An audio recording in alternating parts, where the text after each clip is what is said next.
capítulo 21. Hoje quem que lê? Pode ler. A criança desapossada e como pode ser compensada pela falta da vida familiar. Uma conferência em Nursery School Association, em julho de 1950. A título de introdução ao tema da assistência à criança que foi privada de vida familiar, recordemos o seguinte: a principal preocupação de uma comunidade deve ser por seus membros saudáveis. É o funcionamento usual de bons lares que necessita de prioridade, pela simples razão de que as crianças que estão criadas em seus próprios lares são as únicas que apresentam condutas satisfatórias e compensadoras. São os cuidados dispensados a essas crianças que dão dividendos. Aceito isso, seguem-se duas coisas. Em primeiro lugar, o fornecimento ao lar comum de uma ração básica de moradia, alimentação, vestuário, educação e instalações para recreio e lazer. E o que poderia ser chamado alimento cultural tem prioridade em nossa atenção. Em segundo lugar, devemos cuidar de nunca interferir num lar que esteja em pleno funcionamento, nem mesmo em nome de seu próprio bem. E aqui fala diferente, não devemos nunca interferir em um lar que vive em constante tribulação, nem mesmo para o seu próprio bem. Não fez tanto sentido essa nova tradução. Porque tribulação eu entendo que sejam conflitos. Mas eu acho que é isso mesmo que ele quer dizer. Mas aí nunca interferir, porque aqui tá, né? Nunca interferir em um lar que esteja em pleno funcionamento. Totalmente diferente do pleno que funcionamento, quer dizer aqui, pode haver conflitos, mas pode haver outras coisas, outros movimentos. Eu achei legal colocar aqui o alimento cultural como uma prioridade na atenção. Mesmo que a gente tenha acesso, muitas vezes a gente deixa isso para depois. Pensando, a gente vir num parque público, aberto, de contato com a natureza, um parque botânico. Quantas pessoas que param no dia a dia para ter momentos assim, que é de lazer, é recreação e é de graça. Que dá importância, na verdade, para isso. Isso. Né? Mas eu acho que aí é culpa de uma sociedade. Sim, uma questão educativa. Que não valoriza essas coisas, que não dá suporte suficiente, porque as pessoas estão tão preocupadas em sobreviver que não vai dar importância a isso. Elas estão tentando sobreviver. Sim, com certeza. Mas eu acho que existe todos os lados, né? As pessoas assim, as pessoas que não ligam mesmo, estão preocupadas com outras coisas.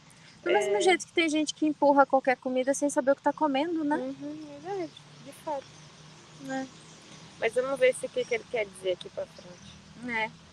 Os médicos são especialmente propensos a se intrometerem entre mães e bebês, ou pais e filhos, sempre com as melhores intenções, é claro, com vistas à prevenção de doença e promoção da saúde. E nesse sentido, os médicos não são, em absoluto, os únicos infratores. Por exemplo, uma mãe que se divorciara solicitou meu conselho no seguinte situação. Ela tinha uma filha de 6 anos e uma organização religiosa a que o pai dessa criança estava ligado desejava tirar a menina da mãe e colocá-la numa escola interna, tanto durante o ano letivo como durante as férias, porque essa organização não aprovava o divórcio. O fato de que a criança estava muito bem com a mãe e o novo marido desta, sentindo-se tranquila e segura, seria ignorado e um estado de privação seria criado para a menina em virtude de um princípio. Uma criança não deve viver com uma mãe divorciada. É pesado, né? Porque ela pode viver com qualquer outra pessoa estranha, nesse contexto aqui. É melhor ir para um orfanato. Nesse contexto onde está sendo descrito isso, é bem curioso, inclusive. E aí aqui a gente vê a diferença de tempo, né? Parece que isso foi escrito há tanto tempo. Foi mesmo, mas há muito mais tempo, né? Porque parando para pensar hoje, eu acho que não se pensa mais assim, não tem mais esse pensamento. Não sei. Não sei, porque sei de histórias onde os pais se divorciaram, quem teve que quem assumiu os cuidados da criança foram avós, padrinhos, tios. Não ficou nem com o pai nem com a mãe. Não, mas daí assim, porque por causa que nenhum dos dois queria? Por conflitos de quem cuida melhor, de quem vai oferecer a qualidade melhor, ou porque a mãe divorciada que vai ter que trabalhar vai ter que pagar babá, então é melhor, em vez de deixar com um estranho, deixar com a avó. Por várias questões, mas acontece. Não, sim, nesse quesito sim, mas não que por um princípio de que uma criança não deve viver com uma divorciada. Mas aí, por isso que eu falo que depende, porque eu já ouvi dizer, e é tão delicado, que eu já ouvi, eu não gosto de dizer que eu ouvi isso, que um determinado menino tinha traços afeminados porque foi criado só pela mãe. Ou que uma menina que não podia ser criada pelo pai por ser menina. Então, quem que ia cuidar de quando ela entrasse na menarca? Quem que ia dar atenção aos assuntos femininos, sendo que o pai não poderia? Parece que deu um upgrade no Ficou, princípio, né? ficou mais velado, mas eu acho que ainda acontece. Essa semana, inclusive, eu escutei que tinha uma família com muito problema, e aí, inclusive agressão física e tudo mais, e aí essa mãe foi até os religiosos lá que eles seguiam, e essa pessoa falou que não, que tinha que continuar junto. E aí isso me deu, assim, uma reviravolta no estômago.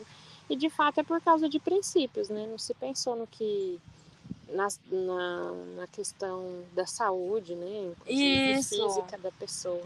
Simplesmente nos princípios. Sim, do mesmo jeito que muitos casais não se divorciam e ficam lá a ferro e fogo se odiando para manter algo, né? Então acho que as coisas podem ter se transformado. Dizem que nada é novo, tudo se transforma, né? Nada se cria.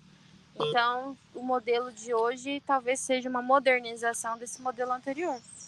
Aqui atrás fala dos médicos que são propensos a se intrometer. E hoje em dia todo mundo é um pouco médico, um pouco... Todo mundo é especialista de alguma coisa. Isso. Como é que é? De médico e louco, todo mundo tem um pouco? Isso, e aí todo mundo se intromete em tudo, de todo mundo. O que de alguma forma é interessante. Pensando nos pensamentos de Adalberto Barreto, né, que uma comunidade se apoiando entre si fica muito mais forte, eu falo do meu exemplo e a pessoa vê se aquilo serve também, aí, né, se apoia e cresce. Mas a que ponto, né? Ainda mais com esse sistema de informação tão grande, parece que eu não quero escutar ninguém, eu só quero dizer o que eu penso, o que eu acho certo. Isso. E acabou. É uma necessidade de se reafirmar muito grande. Acho que até pelo medo de não saber nada. Tá todo mundo falando, eu tenho que falar também? Se eu ficar em silêncio é porque eu sou mais burro, mais ignorante. Não quero ser isso. Talvez, né? Talvez. Um grande número de crianças vítimas de privação é de fato manipulado de uma forma ou de outra. E a solução consiste em evitar uma má gestão. Não obstante, tenho de encarar o fato de que eu próprio sou um deliberado desmanchalares, como muitos outros. Estamos o tempo todo enviando crianças para longe de seus lares. A gente escuta as histórias, né? Eu tô lembrando do Karnal e da Prioli. A gente manda separar todo mundo, né? A gente manda se afastar de todos os amigos. As pessoas vão achar que a gente não quer ninguém junto, mas não é nisso, né? Não, é só que se o negócio não tá funcionando, vai cada um pra um canto, né? Pra que você quer manter uma relação ruim, né? Exatamente. Desmanchalares. Desmanchalares. Vamos pensar por esse campo. Só em minha clínica temos casos todas as semanas em que é urgente afastar a criança de casa. É verdade que essas crianças raramente têm menos de 4 anos de idade. Todos os que trabalham neste campo conhecem o tipo de caso em que, por uma razão ou outra, criança em condições de tal natureza, que, se a criança não for removida em poucos dias ou semanas, o lar se desintegrará ou a criança irá certamente parar no tribunal. Hoje, de novo, alguém falou sobre a criança de 9 anos que entrou num abrigo e brincou maltratando e matando os animais. E aquela discussão, a criança é psicopata, porque tem criança que já nasce ruim, que não sei o que. A discussão foi para esse caminho, né? Aí eu tava ouvindo, aí eu não consegui ficar quieta. Eu falei, depende de tanta coisa. Aí, bom que pararam para me ouvir. Aí eu falei, vocês já assistiram um documentário sobre psicopatas reconhecidos internacionalmente e tal? E aí uma das pessoas tinha falado assim, já vi do Pedrinho Matador, do Maníaco do Parque. Vocês repararam que a maioria deles tinham algo de justiceiro, de eu vou fazer justiça com as minhas próprias mãos, eu vou melhorar o mundo, ou tinha uma cobrança de algo que foi privado, tipo de psicopatas que mataram pessoas na frente da própria mãe para que a mãe pudesse ver o que ele estava fazendo, como se ele tivesse que reafirmar para a mãe que a violência que ela fez com ele era a culpada de todo aquele movimento e tudo. E aí a pessoa ficou pensando, nossa, é mesmo. Então não é só o genes, né? Eu falei, é igual diabetes, né? Diabetes a gente pode ter genética. Claro, tem pessoas que já nascem com diabetes tipo 2, mas posso ter histórico na minha família de várias pessoas que tiveram diabetes e eu posso controlar isso no decorrer da vida e não desenvolver. O alcoolismo, inclusive. Alcoolismo também. Então são vários. E aí a pessoa ficou assim, tá. Não cuido desse ambiente, não. Aí ela, então essa criança deve estar sofrendo. É uma possibilidade que teria que quem tá lá perto conhece a situação e averiguar. Quem tá de longe não tem como julgar. A voz da Ana Cláudia só fica na minha cabeça.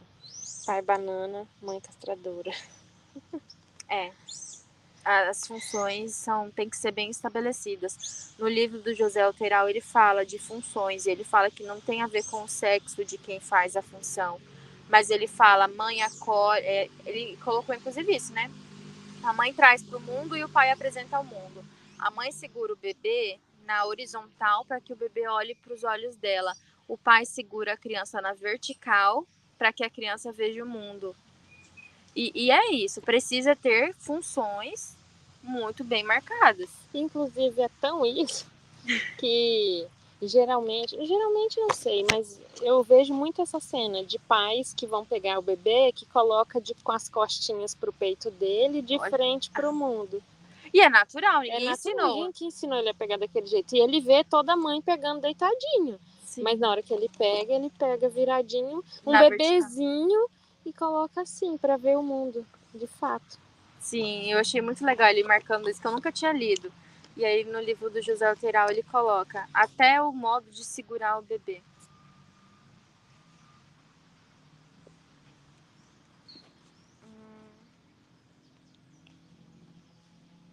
Pode-se frequentemente prever que a criança ficará muito bem longe do lar ou que sua família ficará muito bem com a criança longe. Existem muitos casos penosos que se corrigem se podemos realizar imediatamente essas separações. E seria muito lamentável se tudo o que estamos fazendo para evitar a destruição desnecessária de bons lares enfraquecesse, de qualquer forma, os esforços das autoridades responsáveis pelo provimento de acomodações a curto e a longo prazo para o tipo de crianças que estou considerando aqui. Quando digo que na minha clínica temos casos desse tipo todas as semanas, estou dando a entender que na grande maioria dos casos conseguimos ajudar as crianças no ambiente que já existe. Esse é, evidentemente, o nosso principal objetivo. Não só porque é econômico, mas também porque quando o lar é suficientemente bom, é o lar mais apropriado para a criança crescer e desenvolver-se.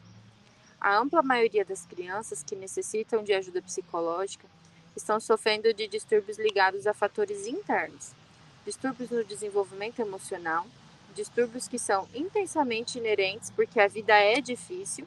Esses distúrbios podem ser tratados com a criança no lar. Legal ele falar, né, que a vida é difícil. Claro que é. Quem romantiza e é assim mesmo e não, sorria. Tem aquele vídeo do Igor Guimarães. Sorria, essa frigideira quente caiu e queimou sua mão. Sorria, a vida é bela. E inclusive, isso é tão perigoso assim. Ontem eu vi um vídeo do Thiago Leifert falando do Vini Júnior. Você viu falar da polêmica dele ter perdido a bola de ouro, não sei o quê, e justamente por questões raciais, porque de fato o mundo reconhece, ele ganhou todos os prêmios anteriores como o melhor do mundo, e a bola de ouro, eu acho, ele perdeu por questões racistas, e usaram foto deles, tipo assim, para espezinhar mesmo a pessoa. E aí, o time dele cancelou a ida de todo mundo para esse prêmio, inclusive ele. Não compareceram porque eles avisaram antes que ele não iria ganhar, que quem seria o ganhador seria o outro jogador. E aí o Thiago Leifert fala assim, que achou errado ele não ir, que ele deveria ter ido, aplaudido aquela situação horrível lá, ter dado a cara, sabe? Assim, eu tô aqui, eu tô vendo o que vocês estão fazendo. Vocês queriam, tipo, sabe? De alguma forma ele queria que ele fosse um justiceiro, que ele saísse como um herói ali, mesmo sofrendo as piores coisas e tudo mais. E aí as pessoas negras começaram a falar sobre, gente, mas por que vocês querem tanto um herói em cima de uma coisa tão dolorida, uma pessoa que está sofrendo tanto e tem que ir lá dar cara ainda? Ele tem que ir lá. A gente foge tanto, eu sou um alcoólatra, então eu fujo de lugares que tem muita bebida, já que eu vou. Mas aí as pessoas brancas, eles colocavam, queria tanto que tivesse essa imagem, essa foto para o mundo. É quase que cruel, assim, né? É quase que sádico ver isso. Sim. E eu fiquei pensando, realmente, faz todo sentido. E agora, lendo isso, me veio. Eu não soube, eu não vi essa notícia, não vi. Mas você falando me fez pensar também a questão do ganhar e perder, como se a gente não pudesse ficar triste por perder. É só um jogo, é só não sei o quê. Mas pensando que a pessoa dedica a vida dela por qualquer reconhecimento que seja, principalmente uma premiação, que é um reconhecimento, para além de salário, para além de fama. Então, assim, poxa, é direito dele de ficar triste por Sim. perder. Porque daí tem aquela coisa que, por exemplo, eu tenho visto na clínica infantil de que as crianças não podem mais reprovar, não podem mais perder na brincadeira. Não, tem jogos agora que são feitos, fabricados, de brinquedos, sabe? De tabuleiro, que não tem mais ganhadores e perdedores. Todo mundo ganha. Todo mundo ganha no final do jogo. E eu acho isso tão problemático porque a frustração é necessária do mesmo jeito que você sentir pesar, sabe? Ai, poxa, eu perdi.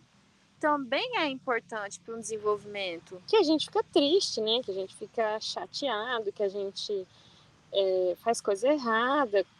Quando a gente tá chateado, tipo assim, evita uma situação. Isso é do ser humano, não tem que fingir tá tudo bem. Não tá Perder tudo faz bem. parte. Acho que é na Gilmore Girls que tem um time que todo mundo ganha, ninguém perde. E aí a pessoa fica indignada. Como assim? Não, acho que é no Dois Homens e Meio. É no Dois Homens e Meio. Dois Homens e Meio, eu acho que ninguém perde. E aí meu tio fica assim, puto, que eles perderam de E já existem jogos de brinquedos mesmo que ninguém perde. E eu acho isso muito problemático, porque quando eu perco e fico triste e choro, é eu vivendo algo que também vai ser bom para mim. E lidando com isso, né? Exato. Não apenas passando por aquela experiência, de fato vivendo a experiência. São várias coisas do dia a dia que é legal de a gente ir assimilando, né? Avaliação da privação. Para descobrirmos a melhor forma de ajudarmos uma criança que sofreu privação, teremos que determinar primeiramente o montante do desenvolvimento emocional normal que foi propiciado no começo por um ambiente suficientemente bom. Nas relações mãe-bebê, nas relações triangulares pai, mãe, criança. Depois, à luz disso, teremos que tentar avaliar o dano causado pela privação, quando começou e como persistiu subsequente. A história do caso é, portanto, importante. Cara, que me vem sempre a anamnese, que é tão difícil, por exemplo, quando eu vou começar o atendimento infantil, falar com os pais assim, olha, eu preciso primeiro falar com os adultos que cuidam dessa criança. Eu falo os adultos, porque pode ser uma avó, pode ser uma babá, pode ser uma vizinha que olha a criança, pode ser a escola. Não precisa ser só o pai e a mãe, porque tem criança que tem ali um núcleo muito grande, inclusive, de pessoas, de cuidadores, né? E falo, não tragam a criança. Porque a gente vai falar dela, e ela sabe que a gente vai falar dela. E o quanto é necessário, sabe, de saber, teve uma mudança de comportamento que os adultos entenderam que não era normal, né? Tá, mas quando? O que que aconteceu? Tá, como que tava essa casa? O que que teve na rotina para causar essa mudança? Acho a tal da anamnese, e é tão difícil de explicar que isso é importante, porque as pessoas chegam, claro, elas estão sofrendo, estão vendo que a criança está em sofrimento, elas chegam querendo uma solução, de me fala onde eu arrumo isso aqui. Na verdade, quer que corrija a criança, né?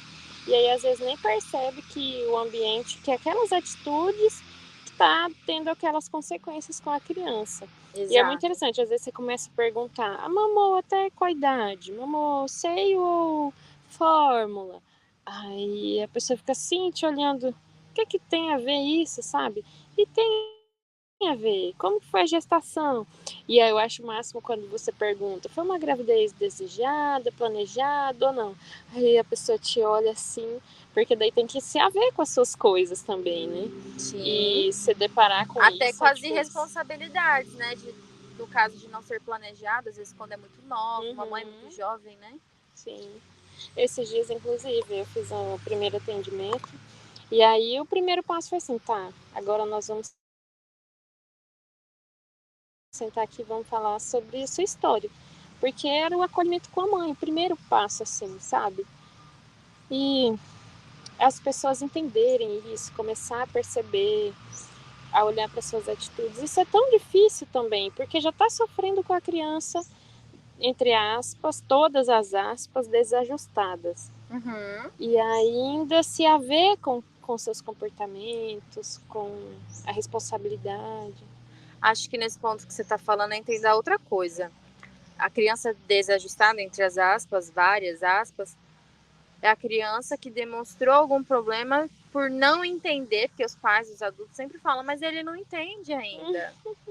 Ele não entende essa mudança de cidade, ele não entende que agora ele vai ter 2 casas, ele não entende que vai ter que ter paciência, ele não entende várias outras coisas, e aí o sintoma que aparece é o choro, o xixi na cama, o sonho, que é o sono perturbado, a birra. Então, assim, isso que você falou dos desajustes me fez pensar também nisso, né?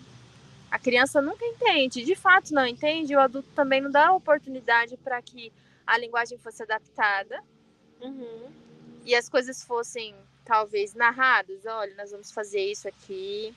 A partir de agora, a gente vai morar em tal casa, porque a gente vai ter que mudar ou por trabalho, ou enfim, para uma casa melhor, lidar com as mudanças e adaptações. Eles não falam com a criança. E eu gosto de pensar que, por exemplo, de fato, um bebê, uma criança muito pequena, ela não tem cognitivamente ainda maturidade para poder entender, mas ela sente.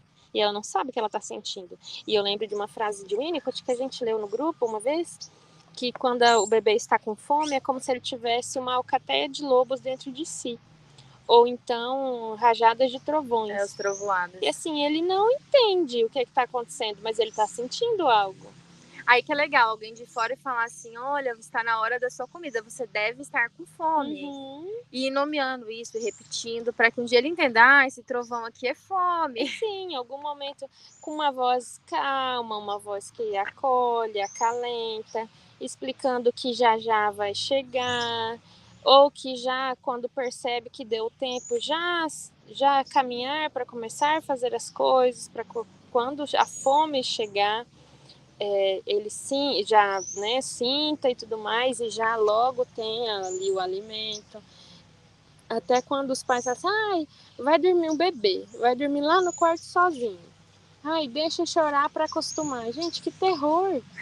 Ele não tem o cheiro da mãe, dos pais ali perto, não tem o movimento, só tem escuridão e vazio.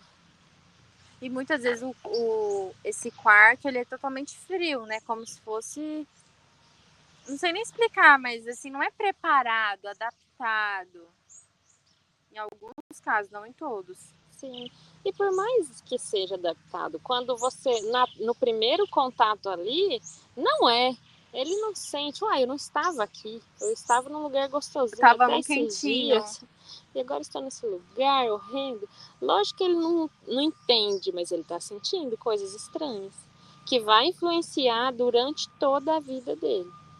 O quanto que é responsabilidade do adulto isso, né? O quanto que é responsabilidade. Aí eu vejo assim, famílias carentes de informação e tudo mais, de que acha que está fazendo melhor, falando, ai não, deixa chorar lá que é para acostumar, ai não, vai ter que aprender a dormir sozinho sim, de uma forma tão insensível, e o quanto de dano que isso pode causar é assim, inomeável. Sim, de fato. Vamos lá. As seguintes 6 categorias podem ser consideradas úteis como um modo de classificação dos casos de lares desfeitos. A. Bom lar comum, desfeito por um acidente com um ou ambos os genitores. B. Lar desfeito pela separação dos pais, que são bons pais. C. Lar desfeito pela separação dos pais, que não são bons pais.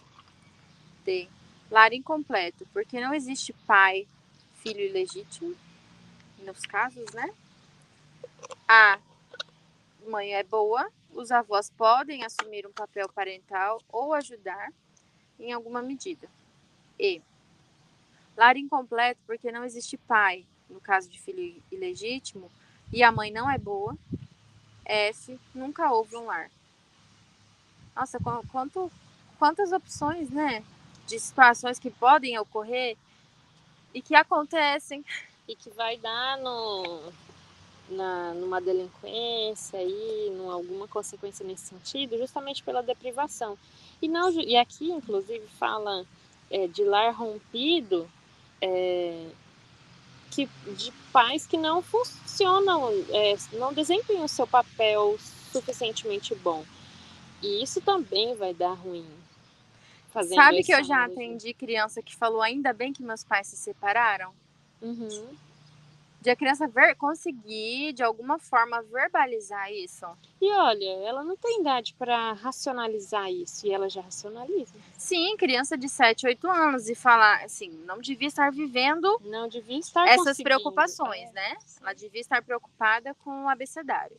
Mas de perceber o quanto aquilo era prejudicial para todo aquele contexto e falar, ainda bem que eles fizeram algo. Uhum.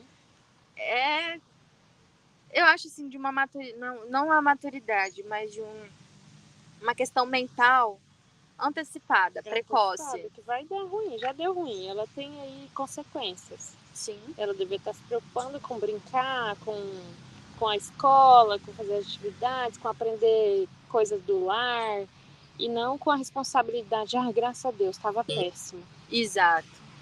Oi, como assim? Uma criança já racionalizando desse tanto? Aí já pegando responsabilidade com esses pais. Exatamente. De manter esses pais vivos. Tem aquelas crianças que são termômetro de ambiente, né? Que elas chegam no lugar e ficam ali prestando atenção se tá tudo bem, se as pessoas estão calmas, ou se tá num contexto de briga, de conflito, para ela saber se vai suportar ela. Uhum. Tipo um termômetro mesmo. Sim. Aí cresce com uma preocupação muito exacerbada em tudo, achando que a culpa é dela, de que, meu Deus, o que eu fiz de errado, que fulano não tá me respondendo rapidinho no WhatsApp, deve que eu fiz alguma coisa. Bem por aí mesmo. Além disso, será feita uma classificação cruzada. A. De acordo com a idade da criança e a idade em que cessou um ambiente suficientemente bom. B. De acordo com a natureza e inteligência da criança.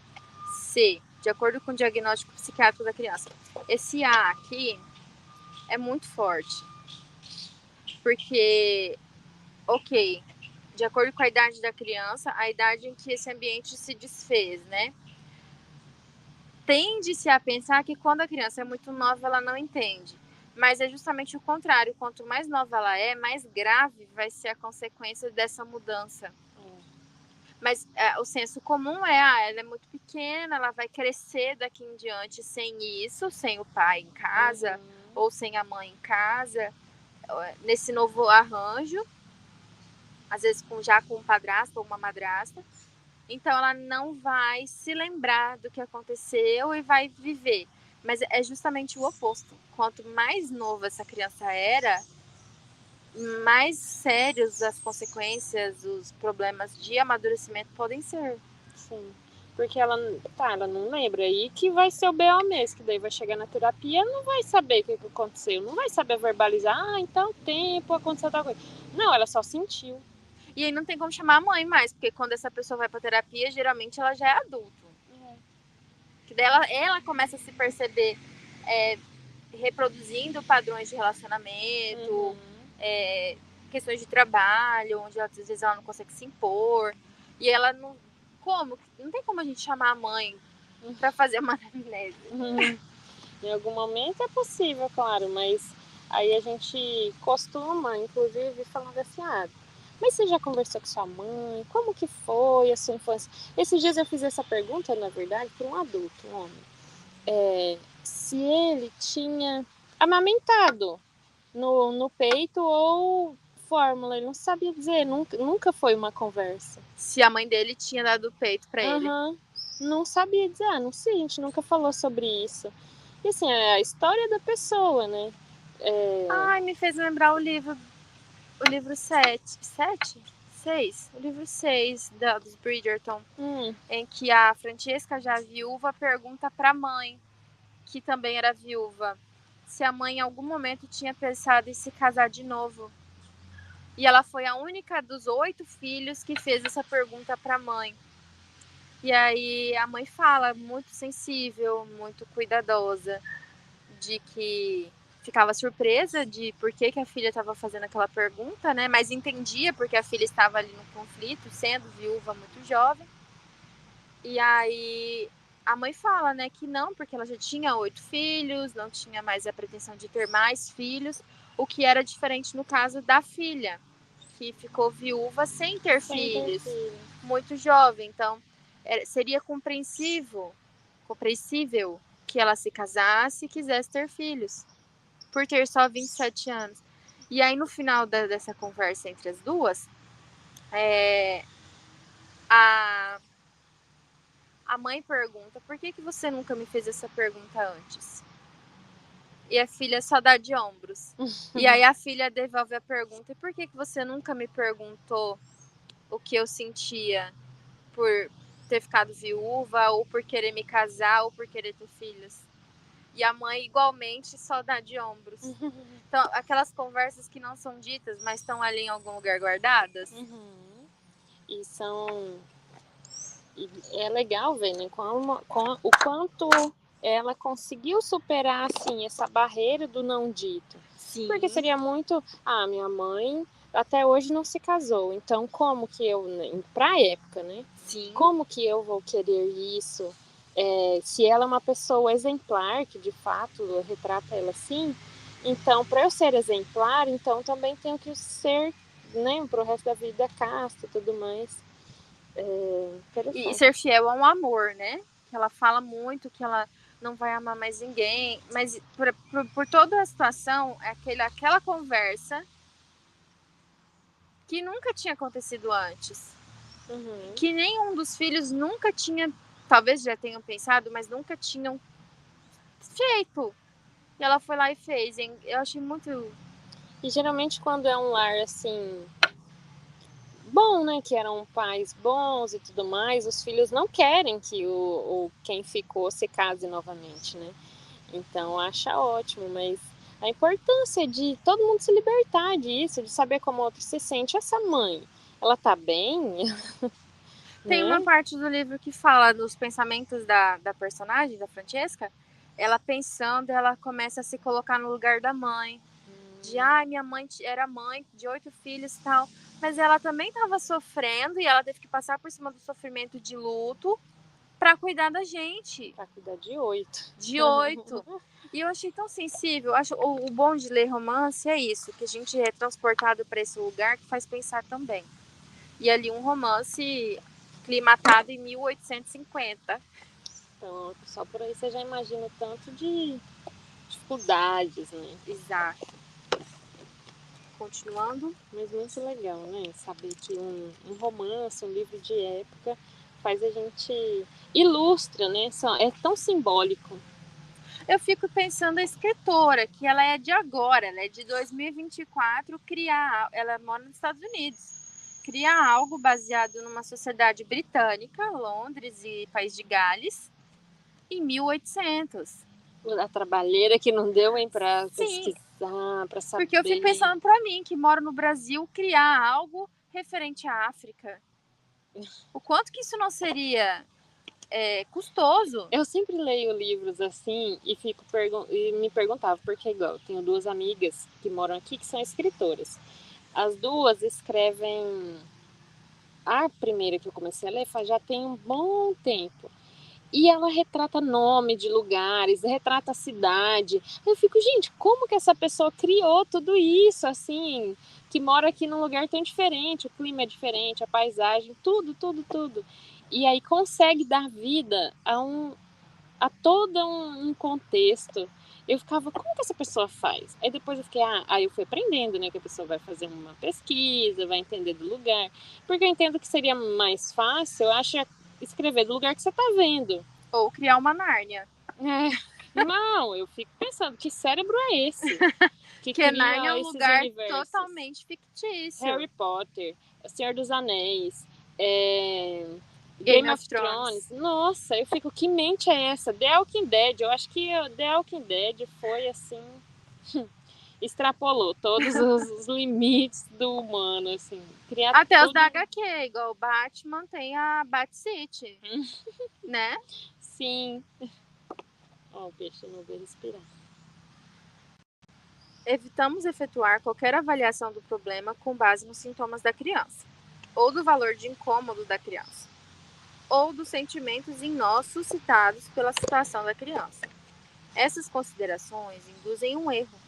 Com frequência, a história é falha ou deficiente em partes essenciais. Nesse caso, e na verdade, comumente, a única maneira de determinar se havia de fato um ambiente suficientemente bom nos primeiros tempos consiste em prover um bom ambiente e observar que uso a criança pode fazer dele. Neste ponto, é necessário inserir um comentário especial sobre o significado da frase: que uso a criança pode fazer de um bom ambiente. Uma criança vítima de privação está doente. E será simplismo imaginar que um reajustamento ambiental provocará uma reviravolta da criança, que deixará de ser doente para ser saudável. Na melhor das hipóteses, a criança que poderá se beneficiar com o simples provimento de um ambiente começará a melhorar, e quando passar de doente a menos doente, tornar-se-á cada vez mais capaz de enfurecer-se com as privações passadas. O ódio ao mundo está em algum lugar, e enquanto esse ódio não for sentido, não poderá haver saúde. Numa pequena proporção de casos, o ódio é sentido e até essa pequena complicação pode causar dificuldades. Entretanto, esse resultado favorável só ocorrerá se tudo estiver relativamente acessível ao eu consciente da criança, e raramente isso acontece. Em certa medida, ou em grande medida, os sentimentos que acompanham o fracasso ambiental não são acessíveis à consciência. Quando a privação ocorre em cima de uma experiência anterior satisfatória, algo desse tipo pode acontecer e o ódio pertinente à privação pode ser alcançado. O exemplo seguinte ilustra essa situação. Trata-se de uma menina de 7 anos. Seu pai morreu quando ela tinha 3 anos. Mas ela superou bem essa dificuldade. A mãe cuidou dela de forma excelente e voltou a se casar. Esse novo casamento foi bem sucedido e o padrasto da criança gostava muito dela. Tudo corria bem até que a mãe ficou grávida. Então, o pai mudou completamente sua atitude para com a enteada. Passou a orientar-se exclusivamente para o seu próprio bebê e retirou a afeição à enteada. Após o nascimento do bebê, as coisas pioraram ainda mais e a mãe se viu numa posição de divisão de lealdades. A criança não pôde prosperar nessa atmosfera, mas, removida para um pensionato, tem todas as possibilidades de se desenvolver bem e até de compreender a dificuldade que ocorreu em seu próprio lar.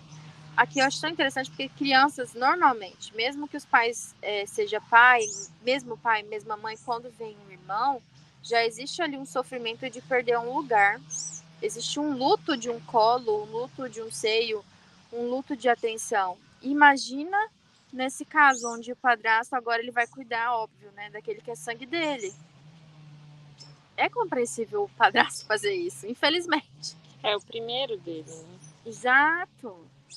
Eu não consigo naturalizar. Para mim é muito drástico, é muito drástico mesmo essa divisão, porque eu escuto muito isso, falar, não, daí quando ele teve o filho, simplesmente esqueceu da outra criança, ou começou a ser mais rígido com aquela criança anterior, e eu fico, o que mudou, gente? O narciso dele, o sangue dele vai prosperar dali em diante. Eu fico incrédulo, assim, a pessoa num dia ela era uma coisa e no outro dia ela é outra pessoa. E não é raro você escutar essas histórias. Não é questão de naturalizar, eu acho que é a questão de perceber que é comum acontecer e que de alguma forma tem a ver ali com o narcisismo da pessoa, com aquilo que é cultural, então transmissão de títulos como era, né? O rei só passa para o filho homem nas monarquias, para o herdeiro do nome. Então, filhas mulheres não perpetuam o nome de família, filhos homens perpetuam o nome de família. Tudo isso que vem aí, mesmo que hoje os modelos sejam diferentes, hoje o esposo pode pegar o nome da esposa. Sim. No Brasil. É uma escolha, uma opção. Mas a gente ainda vem de um lugar, até de uma fantasia, de que o que é meu é melhor. O que eu fiz tem mais valor. Que tipinho é esse? Melhor, hein? Pois é. Por outro lado, o caso seguinte mostra os efeitos de uma experiência inicial insatisfatória. Uma mãe traz seu garotinho de 2 anos e meio. Ele tem um bom lar, mas só se sente feliz quando tem atenção pessoal da mãe ou do pai. É incapaz de deixar a mãe e, portanto, não pode brincar sozinho. E a aproximação de estranhos é sentido por ele como algo aterrador. O que foi que saiu errado nesse caso, considerando que os pais são pessoas normais e comuns? O fato é que o menino foi adotado por esse casal quando tinha apenas 5 semanas. E já nessa época estava doente.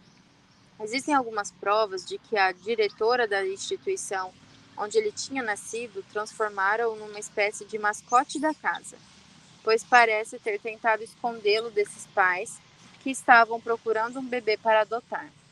A transferência, às 5 semanas, causou uma séria perturbação do desenvolvimento emocional do bebê e os pais adotivos estão apenas começando, aos poucos, a conseguir superar as dificuldades, que eles certamente não esperavam encontrar ao receber um bebê tão novinho.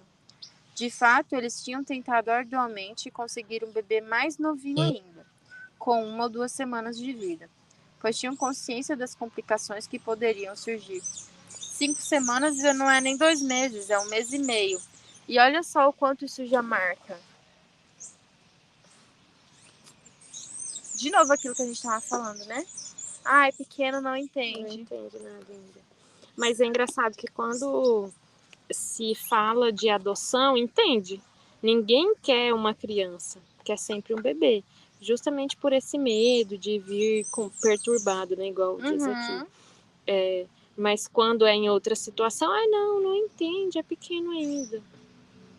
Exatamente. Mas para não deixar as pessoas em angústia, achando que a adoção não é horrível, que a criança vai vir com dificuldades, Ivan Capelato, ele tem uma palestra no YouTube que ele fala que é possível sim superar isso, desde que se meio que refaça o início ali, que esse Uhum. início nessa nova família seja como se tivesse acabado de nascer esse bebê, assim. Os cuidados, a rotina de cuidados, um responsável sempre ali, todo dia, fazendo a mesma coisa, para que a criança consiga lidar com tudo que está sentindo, perceba esse lugar como seguro, que esse ambiente não vai sumir de repente. E ele até fala uma questão de um ano e meio, desses cuidados primários, assim, para que isso seja superado e dê certo e consigam se desenvolver saudável. Temos que saber o que acontece com a criança quando um bom ambiente é desfeito e também quando nunca existiu um bom ambiente. Isso envolve um estudo de toda a questão do desenvolvimento emocional do indivíduo. Alguns dos fenômenos são bem conhecidos. O ódio é reprimido ou perde-se a capacidade para amar pessoas. Instalam-se outras organizações defensivas na personalidade da criança. Pode ocorrer a regressão para algumas fases anteriores do desenvolvimento emocional que foram mais satisfatórias do que outras, ou pode haver um estado de introversão patológica. É muito mais comum do que se pensa ocorrer uma cisão de personalidade. Na forma mais simples de cisão, a criança apresenta uma vitrine, ou uma metade voltada para fora, construída com base em submissão e complacência, ao passo que a parte principal do eu, contendo toda a espontaneidade, é mantida em segredo e permanentemente envolvida em relações ocultas com objetos de fantasia idealizados. O quanto que isso aqui marca, porque você falando do Ivan Capelato, imagino que para transmitir segurança é preciso sentir-se seguro primeiro. Então, esses pais que estão gerando essa criança, esperando essa adoção, eles precisam estar seguros da tarefa que eles vão assumir, sendo pais adotivos ou pais sanguíneos, né? No caso de pais adotivos, é interessante que eles sejam bem informados quanto às questões legais dessa adoção, dos termos, né, para receber essa criança. Eles estando seguros, fica mais fácil de transmitir segurança. E, para além disso, a questão da cisão, o quanto que a criança ela quer ser amada, e ela pode fazer tudo para ser amada, inclusive não ser ela mesma. Uhum. Então, ela pode ser muito inteligente, cognitivamente muito desenvolvida para ser amada, para ser valorizada, e emocionalmente ela pode ter medo de dormir no escuro. Ela pode ter medo de ficar sozinha, ela pode ter medo de pessoas estranhas, ela pode se sentir frágil em alguma situação. Então, emocionalmente não amadureceu, mas cognitivamente amadureceu para ser amada. E aí nós temos um problema. Ai, ai, mas continuamos no próximo encontro. E é isso.